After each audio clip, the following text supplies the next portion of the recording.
Hello and welcome to an episode of Robocraft with me, Table. So, ahoy hoy everybody. I built this SMG hover tank tier 8 for a chum request. And what I did was I souped it up for a boss battle, which if you've been watching the videos you would have seen. But before I changed the design too much, I've had the request to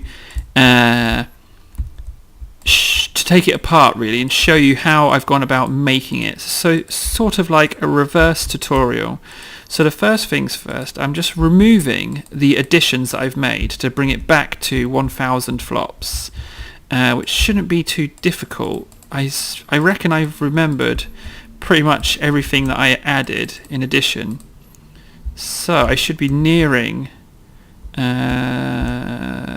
the right spot. So it was just 2 extra armor blocks that I put on. So I think it might have been. Well, I tell you what. Let's do that and that. Okay, so there we go. Back to 1000 flops. So this is the bot. What can I say about it? So it's heavily shielded at the front, which proved very useful for the boss battle. But let's show you the positioning, shall we? Shall I cut it in half maybe? Do you know, I'm going to cut it. Right, okay, so the layout. What can I say about the layout? Let's cut it in half. I'm going to cut this bot in half. So if I take off the... Okay. So if I just slice a line straight down there. Okay, so I'm just going to entirely remove this side.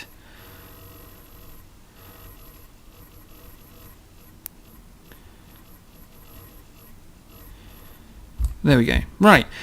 So the cross section, you can see that my pilot seat is on this side and it's at the very, very back, which makes it quite a weak design if you're ambushed from behind, because all they have to do is chew through the rudders and 1 layer of armor and they're hitting your pilot. However, from the front, this is a very dense vehicle. Like from the front, it's very effective. So if you're facing your target, they're going to have a hard job destroying you because they have to go through these electroplates to get to you.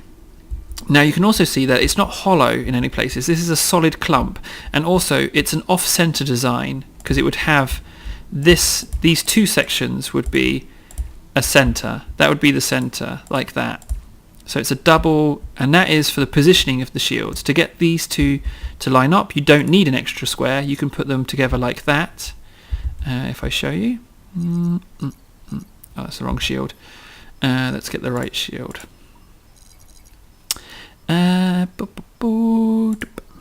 Like that. You see they can go next to each other like that, and they marry up nicely. So if I put an extra square in between, it would give you a gap of 1 block, which would allow you to mount a gun in between the shields, which is also very effective. But for this design, they were just together like that, like a little hat. With this shield bracket, it would seem that it needs a distance of 4 to get that to match back up. So it's 1 square behind. So 1, 2, and then let's go to the other shield. And that should match up. Yeah, that matches up. So that's how that one goes on. So a gap of 4 will give you... Well, I mean, you can't get a piece through there. But a gap of 2 would probably join those up. If not, maybe 3. Okay, so with the tier 6s, you need 1 block in between. So it would be a gap of 3 with 1 block in between. And then your shields will join together if you want to do that. But for the tier 7s... You don't need a block separating the 2. Okay, so that's those. This shield positioning, we could take off the top if you wanted to see that. So with this positioning, you can see that you can get some armor in. Be sure to check that you can get prisms in as well as squares, because you can squeeze in prisms underneath shields. And what I tend to do is first of all put the shield on and look where I can add bits, and if not, I'll take the shield off and just trial and error until I get it right. The propulsion, this is a very small vehicle. You can see that I've heavily concentrated the hovers at the front because the front is very heavy, and these are tier 7s, so it allows me to use more than more than I need to, because with hovers, never put on the bare amount really, because if you want to be able to lose a few pads and still keep moving, because with hovers, once you've taken that critical amount of damage and you lose those hover pads, your vehicle will lose stability and you won't be able to aim at your targets. They are far more exposed than I'm used to. I would build them more into the design, but I wanted to focus on forward armor on this bot. So you can see that I've got 3 here. To have them higher up on your vehicle than lower down. See, they've got this extra one here for stability. It's to stop your vehicle from wanting to naturally tip over. But there's more at the front to support the extra weight, and I've got 2 at the back here. So that would be 10 hovers in total. I feel that's a good number. The turrets are on these little sprouts, so if you look from the front, you can see that there's actually very little of the armour as opposed to the gun sticking out, because the gun has more armour than the armour block, if I'm not mistaken. Let's have a look.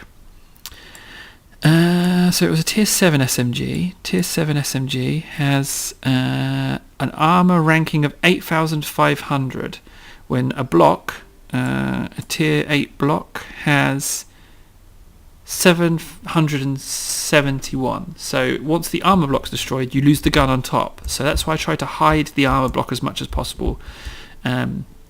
If you do have sprouts, little twigs poking out much further than this, use a higher armour type to do those, just to give it that little extra bit of defence. But you can see that a lot of the design is hidden behind the shields. I mean, this is a bit of a weak area, these 2 points here. But it's the hope that this is quite low down on the design, so plasma coming in tends to come in from above, unless you're really point blank. So what else can I say about the design? It's got no manoeuvrability, so it does turn quite slow. It has no thrusters. It is essentially armour and the SMGs. But yeah, so that's what I was going for, to have the SMGs poking out. Only just look, if you're looking at this vehicle, like easily 90% of what you're seeing is shield, which makes it really quite intimidating as well, which can also be quite good, because if you immediately greeted by a vehicle that has 6 shields on the front, you might consider backing off, and if you're backing off, you might not necessarily be firing. So that's the psychological element behind it is quite good as well.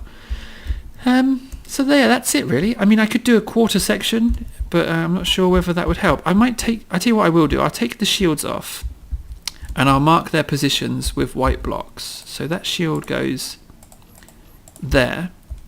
This shield goes there. And this shield goes there. So you can see the positioning there. So it's 1 and then 1 down or 1 across for the tier 6, and then that one's really quite far away, so that's not so integral. But you can see it's even without the shields, once you've lost the shields, that's a fairly hefty chunk of armour, but it does fan out. Yeah, so that's it really. It's a very simple design. Don't overexpose your guns, and for this vehicle in a regular match, don't get flanked, don't get hit from behind, don't run in this vehicle. It's a difficult vehicle to run with. So yeah, that's it. The SMG tier 8 hover tank. I really hope that I think it was Pure Cookie Monster who requested this. I hope that helps. I'll just spin around some more. I'll show you the bottom. The bottom's very basic. It's just flat, essentially. These triangle wedges you can always put in around the edges of your hovers, which I'd always recommend, just for a little extra cover. Yeah, so that's it. I hope that's been some help. Me just dissecting that bot for you. So yeah, that's it. I've been Table. Thanks for watching. Don't forget to like, comment and subscribe if you have enjoyed what you've seen here today. Feel free to use any of my designs, but let me know. Let me know what you think, and if you've got any improvements, that's especially important. Yeah, and show your support by liking, commenting and subscribing. I've been Table. Thank you so much for watching. I'll see you again soon with another video, guys. Take care of yourselves.